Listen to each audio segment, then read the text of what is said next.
How are we turning the Great Resignation into the Great Retainment? Today on Culture Builder Live.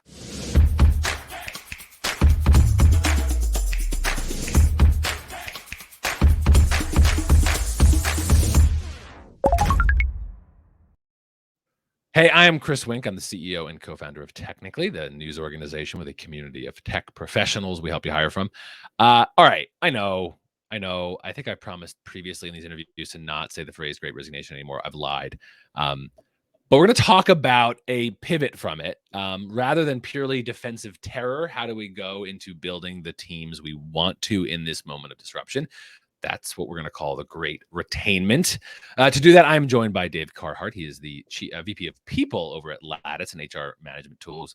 Has a fresh survey out that we'll be diving into, and more generally trends he's seeing. Dave, thank you for being here. Definitely great to be here. Thanks for having me.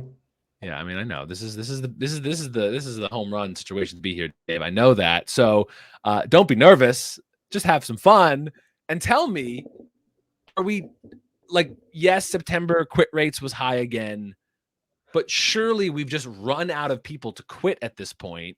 So are we done? Can we stop talking about the Great Resignation in 2021? We're at the beginning of don't say that, ongoing Dave. Ongoing wave. All right, sell me. Ongoing. And so look, we just did a survey, 2,000 US employees of mid-sized, large companies.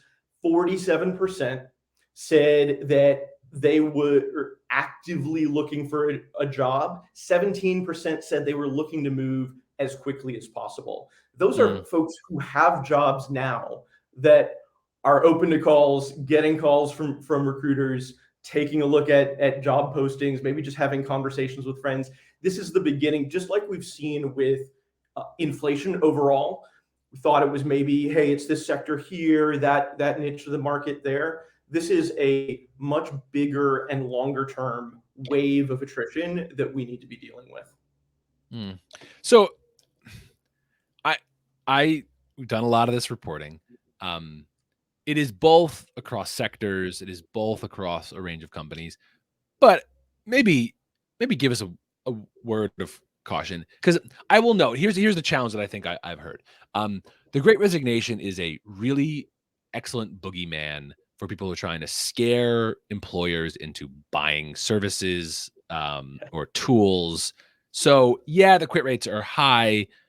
Surely some companies are having a better experience than others.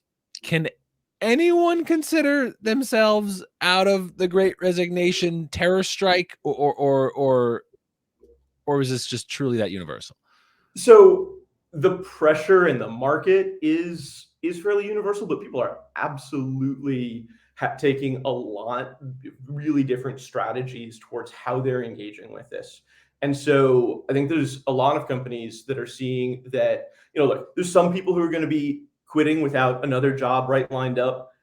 People are going somewhere eventually. So for everyone who's out there that's leaving a job, some people will leave the labor market, but in most cases, there's someone else on the winning side of that. And so what we're seeing now is companies are really turning this around and saying, hey, look, there's lots of folks that either are leaving or will be leaving as everyone moves, back to the office, figures out and implements what their new office policies are. There's other companies that have moved in a much more hybrid or remote direction and are using that actively to bring people over from other companies. So, it's two sides of a coin, and everything that folks are causing folks to take a look at other roles or to leave is potentially a factor that you can use to your advantage in bringing folks into your team. I want to turn to a couple of the reasons that are showing up in surveys about why people are leaving. That's something we're doing a ton of reporting on and talking a bit about. We'll get to that in a minute. Just one thing. I'll be sure to drop in the video, in the post interview recap and in the comments, etc. We'll post the survey stuff that we can. Anything though from your most recent research that was new? You're following this quite closely, so I'm sure some of it was what you've seen and just reconfirm, but was anything that surprised you? So what we're seeing that's new is how big new hire attrition is. And this Oh. is something where, look, I think people have talked for a long time about onboarding is important and, think about your new hires, but it's really showing up as material where folks, I think in other markets, or at least at other times, would have been much more willing or inclined to stick it out, to do a year, do Mm. 18 months.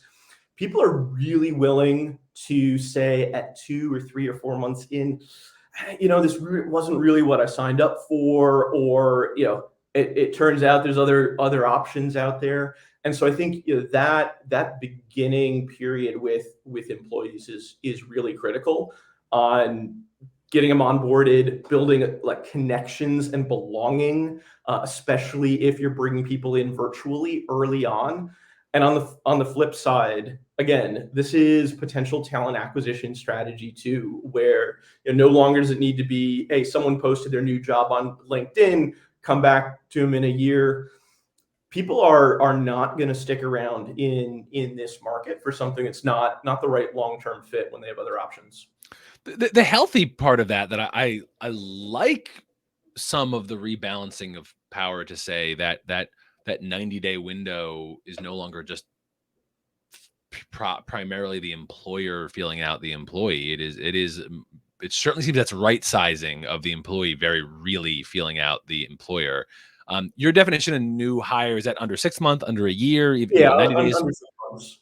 6 months. Got it. Yeah, no, that's interesting. So, um, a lot of when I'm seeing the kind of exit interview polling, I'm seeing fairly consistent, like call it roughly a third of folks are putting, pure comp as the reason they leave. They're just seeing some wage inflation growth. Some of it's the remote work bringing higher salaries to lower cost centers. Some of it's just folks reevaluating what they want to do, et cetera, et cetera. The other 2/3 is a basket of stuff that looks like you could call it culture. So I almost want to close with that. So let's first talk the comp bit. Um, we done a ton of reporting. There's a ton of national reporting on wage inflation, how it's either keeping pace or not with price inflation. That's often looking at hourly employees folks, which is very important. But in our like, if we're looking at professional office work, knowledge work, salaried employees, any trends you're seeing in comp strategy evolve? Is this accelerate forever? Talk a little bit about like the comp strategy side of retention right now. Yeah, so I definitely see that continuing to. I think honestly, there's a lot of uncertainty around what it's going to look like in 2022 because there's still so much economic uncertainty and how we see larger inflation play out. So I think companies are really preparing for a range of environments that they might need to deal with. Like the reality is that there's, I think, a very true narrative out there about employees are looking for not just a transactional relationship, but meaning, belonging, growth, community in a company. And also, if you get the comp wrong, if you are underpaying people versus the market, you will lose people. So it's not going to be the reason why people get up in the morning and come and give their all for you. And you shouldn't try to make it that, but you need to be competitive with what's a really fast shifting market. So I think, a lot of companies, a lot of times you have a once a year comp review, a once a year comp benchmarking. This is where you need to get much more real time and understanding granularly what's happening in now, not only say San Francisco or New York, but what's happening in Chicago or Atlanta or remote locations. So I think figuring out how your location strategy plays into this as well, and really investing in much more real-time comp benchmarking is important. I mean, give us some moment of reprieve for the entrepreneurs, HR pros, people ops folks that are watching. Um, I think you gave a collective shudder across the viewership when you note real time comp evaluations. I think you do. There are it could also end up being problematic, right? If you're constantly reactionary, you could train a workforce that you have to constantly be asking more, and that can create even toxicity. So, yeah, how do you Yeah. like? When is it we're responding to the moment, um, as opposed to resetting expectations to be constantly shifting? I think it's real-time assessment of the market so Mm, that you're able to, as a company, understand all of the different factors and pressures that are coming into play so that you can be ahead of it in a more structured way. Because I think exactly to your point, and I've had employees in labor markets that were going at 40%, 50% inflation at various points. And I'll tell you, in that point, it does really become an ongoing, everyday conversation. We're a long way from that, but only if companies are, I think, looking ahead and planning out a structured comp approach, both your salary architecture as well as how you're going to proactively review that so your employees have a level of trust that, yeah, I know that my comp is not getting reviewed every week or every month, but I know that my employer is actually really understanding what's going on in the market and is proactively looking at how we do compensation internally. mm. Okay, no, that's helpful. So comp is inevitable and important. I'm glad we started there, but I want to spend the last couple minutes talking about like the broader basket of what can employers do. I'm I've mentioned a couple times in these interviews that I'm still a little bit surprised that I'm finding some venture backed high growth companies with money in the bank who are expressing some nerves about the comp escalation. And so I do think I am seeing some companies feel like they have to turn to other tools on retention. I've had a few companies in the last even couple of weeks say like, look, I'm at this point saying if someone's going to try to maximize comp, I'm not going to be able to meet it. And so like I have to Yeah. be as competitive as I can be, but I need to now look at other tools and resources. We are seeing the wave of companies saying I'm going back to employee value prop. I'm looking at employer brand. I'm reviewing benefits. I'm reviewing perks. I'm like assessing culture. You alluded to some loss of belonging as remote life has extended for companies that had not yet invested in remote strategies.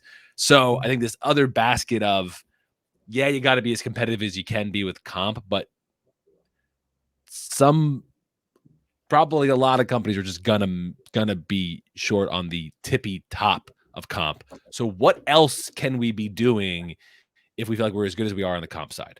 As good as Yeah, we there's can only be. one company that can be 100th percentile on the compensation Math major. Yeah, you did it.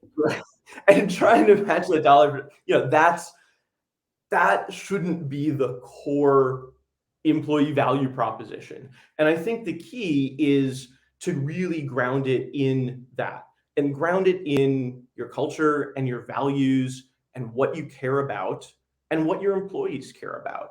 And whether it's benefits or a new development program or new policy, whatever it happens to be, throwing out random things, getting into, chasing the latest shiny object because you saw some other company announce X in your LinkedIn feed, that ultimately just becomes noise for people. The question is, all right, what is that total value proposition?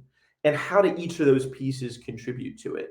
If support for families and people operating at every stage of their life is really important for your company. All right, well, how are you supporting that through a mix of your time off policies and new benefits you're offering and all of these different pieces together rather than you just throwing out the latest thing and hoping that that does something. I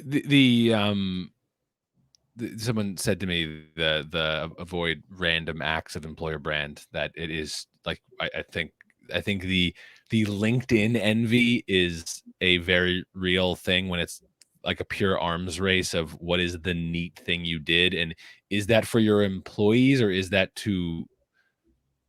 to flex on your fellow employers is a nuance that strikes me as interesting. So Yeah. do you maybe help send us out with like, if Dave, if you were starting at Lattice today, or if you were in some other place on day one, what are you assessing outside of comp to say, are we most prepared for turning the Great Resignation into a great retainment for ourselves? What are your kind of like first priorities? So I'm looking at how are employees feeling about a sense of belonging and connection, both to the company as a whole and to their coworkers. I'm looking at how are people feeling about growth and their future career opportunities in this company. I think it was one of the things that we saw really shine through in this employee survey that we did. 47% of people said their careers had stalled since early 2020, Oh right? wow. People are feeling that this has really come home to hit them personally about something that they deeply care about. And from long before COVID, we know that career development, career opportunities, and growth are some of the core motivators for people and some of the biggest drivers of engagement. So we're seeing that just turn up even more. So those are the big themes that I'm looking at. And then in terms of what to do, I think one of the things I've learned in the last 18 months is how important it is to be willing to be wrong. And I think having real time listening, whether that's through engagement or pulse surveys, getting real time feedback from managers about what feelings and sentiment are from employees, we're in a really dynamic environment. And so going out and trying to plan your hybrid strategy or another big org change, you're not always going to get it right. And I think employees are fine with there being missteps or some decisions that maybe they don't completely agree with. But they want to see is that their input is actually taken seriously, and that companies can learn from mistakes and make adjustments and respond to that feedback. Respond in the way of taking action on it, not just, hey, we heard you. Here's the justification for a decision that's already been made and you don't have any input on. I think that's an excellent way to go out. Dave, thank you for having this conversation. As always, we'll drop links below the video and in the recap article on Technically. Dave, it was a pleasure. That's this week's Culture Builder Live. We'll see you next week.